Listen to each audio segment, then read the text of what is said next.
welcome to Morphology, the Words of Language. This is the chapter before you start your linguistics worksheet, and it's an important one. As you can see, morphology deals with words, like phonology deals with sound, morphology deals with words, and the meaning of the words, right? There are some quotes here you can see from Aristophanes. By words the mind is winged. And Mark Twain said, a powerful agent is the right word. Whenever we come upon one of those intensely right words, the resulting effect is physical as well as spiritual and electrically prompt. Right, that's quite a mouthful. Okay, so apparently they state that the English dictionaries contain 500,000 words, right? Entries. Obviously, we don't know all of them. And it says that a child that is 6 years old knows 13,000 words, right? So this is a basic introduction to morphology, which I would like you to read through, so we can save some time. It is important that we know words because we communicate, and without words, we cannot communicate. Words also convey the complexity of our situation, the intensity. It conveys our emotions, right, through words. Very important. Now, someone who speaks a language generally knows a few words in that language, or if they have a high proficiency, they know many words. So you might know many words in Afrikaans, and you might know many words in English, or in Zulu, or in Xhosa, or any other language, or even foreign languages, right?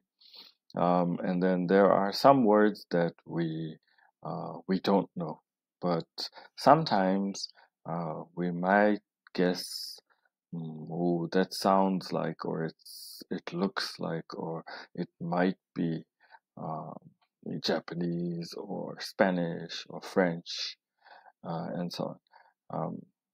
But generally the sounds, which we're not going to be worried about here, but the sounds come together to create words, and when we hear the words, we know what it means, right? Like, for example, add a line more, add a line more, right? If you didn't know that there was a pause, then you would confuse these two words. You need a check. I need a check. More emissions. Lowest bidder, right? Margin of error, pick up and drop off. So we know what some words are because we speak the language, right? It may be confusing to other people, but generally to us, we understand. Okay. Some words, because of the pronunciation, can be confusing, like une petite, une deux petites. Yeah, sounds like Humpty Dumpty, but a little one of a little one. But I'll let you read through this. This is very self-explanatory and easy, right?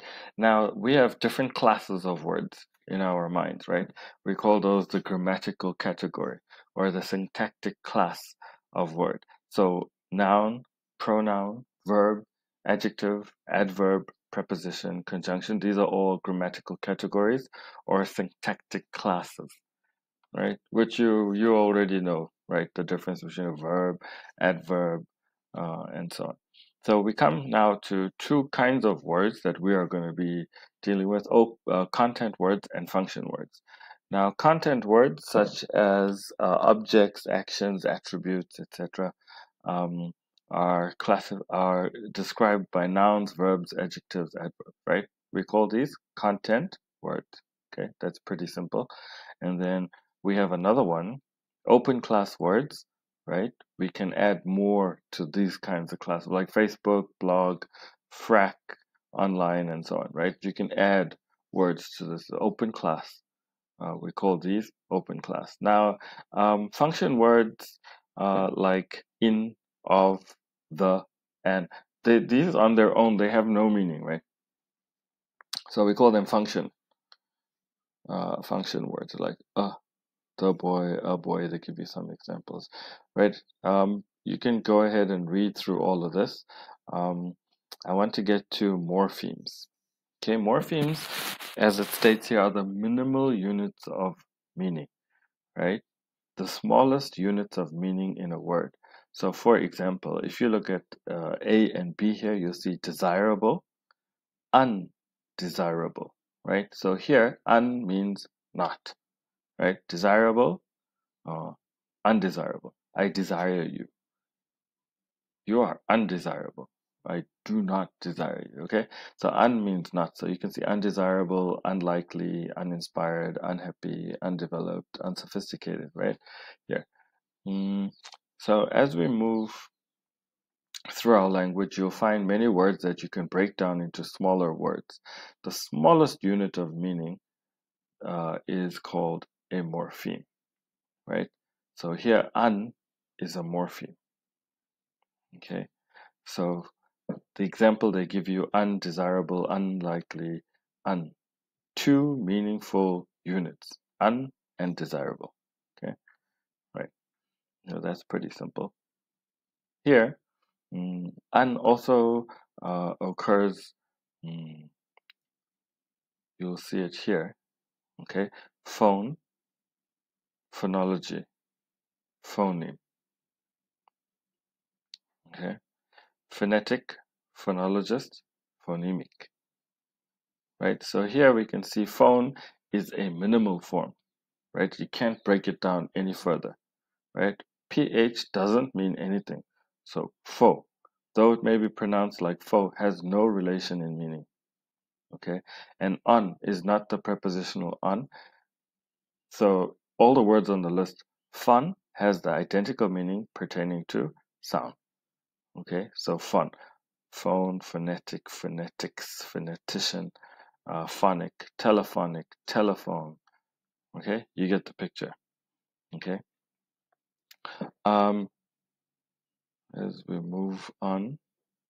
Okay, the study of internal structure of words and of the rules by which words are formed we call morphology. Okay, this is a whole thing in linguistics, right?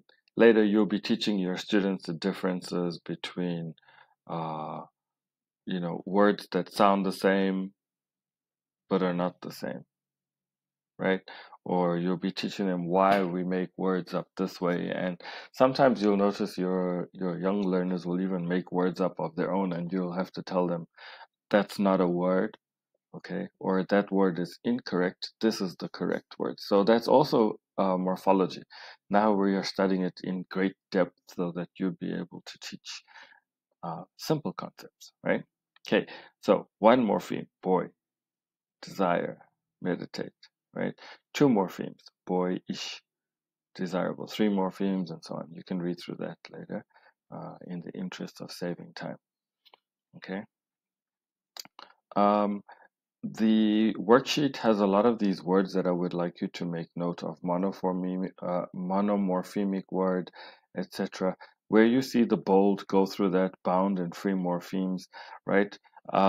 Free morphemes are morphemes that can occur. So, for example, by themselves, like for example, um, particular morphemes is whether they can stand alone or whether they must be attached to a base morpheme, right? So some morphemes such as boy, desire, gentle, man may constitute words by themselves. These are free. So if it can stand by itself, it's a free morpheme, right? But other morphemes like ish, ness, li, pre, trans, and un can't occur by themselves, right? So we call these affixes bound morphemes, right? They have to mix or join with another word to have meaning. On their own, they have no meaning. Okay, prefixes and suffixes, this is easy. You probably all know this. Pre means before, suffix means after. So pre, meditate, prejudge, those are prefixes, right? Suffixes are like they occur after, like for example, sleeping, eating, running, climbing, right? Suffixes. You can read through this section. This section is pretty simple. Infixes, now this, not so much in English, but other languages, right? Infixes occur in the middle. You can read through these two as well. Okay, circumfixes the both at the beginning and at the end. Also read through this. Um, Roots and stems, right? A root of a word, like for example, paint, painter, er, right? Two morphemes here, one morpheme here. So this is a root, and this is called a stem, right? You can read through this. This is also pretty easy, right? So root, Chomsky, stem, Chomskyite, and so on. And then they give you the whole breakdown here. You can look through it slowly when you have time. Bound roots, similar to what we discussed. Okay, the rules of word formation. Um, you can read through this. It's not necessarily necessary for you to know this in great detail. Derivational morphology, right? A derived word. You can also read through this, like boyish, virtuous, Elizabethan, picturesque, affectionate, and so on. These are all pretty simple morphology rules. As you go through your worksheet, you can read through chapter 2, and chapter 2 will help you to figure out what the worksheet asks you to do, right? Um, okay. The inflectional morphemes are here, as you can see, S, ED, and it gives you the tense, the past participle, plural, and they give you some examples, also pretty straightforward. I'd like you to read through all of this as well.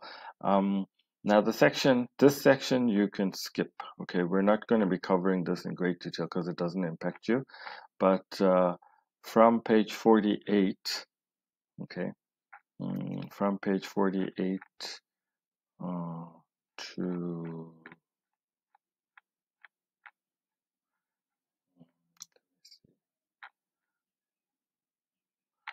okay to page 52, right? So from rule productivity, we can start again with rule productivity.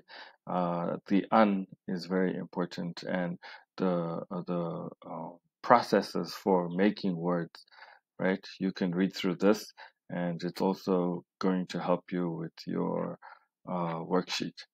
Okay. Um, and some of this will appear in your exams, especially the words that are in bold, like accidental gaps in terms of definitions and things and so on, right? And then other morphological processes, back formations, right? Mm, so, for example, pedal was derived from peddler on the mistaken assumption that the ER was the agentive suffix, right? Such words are called back formations. Do you understand? Um, okay, so uh, um, back formation, sometimes a word is created after an original word, right? So, for example, hawk, hawker, stoke, stoker, um, swindle, swindler, burgle, burglar, etc. Right? So you can read through there. They give you a complete explanation of everything. It's pretty straightforward. Two or more words can be joined, right? Compound words, you know how that goes. So bittersweet, smartwatch, whitewash, and so on. You can break these down, right? The compound words into uh, smaller words. You can read through this. You can skip the part about this here. Okay. Um, uh, don't worry about universality of compounding. Malapropisms is the confusion of a word through misinterpretation of its morphemes, right? Usually with humorous effect. So, in other words, the definition is funny, right? So here, abdicate. So to give up all hope of ever having a flat stomach, right? Haha, very funny. It's a joke, right? Call those malapropisms. Don't worry about the sign language. We're going to skip the sign language and so on. You can read through the section on identifying morphemes, right? So these are all pretty straightforward. You don't need to know these in detail. Just read through it. Okay, so you have some idea of how to identify um, morphemes. So the summary section here gives you a complete summary of the chapter. As I said, most of the bold words you need to know. And this gives you a nice summary if you want to read through it, right? Um, as I said, the sections that you can leave out on sign language and so on is fine. This chapter deals with the linguistic worksheet. Okay. Um, yeah. Okay. Um, the exam will also be based on this chapter alone. So it's for the linguistic section, you'd need to know the bold words in the summary, right? If you're preparing for your exams, it's very important, especially their definitions, and you'll be getting a few cases for you to um, analyze in the exams. Nothing complicated. Okay, we'll keep things as simple as possible. All right, thank you.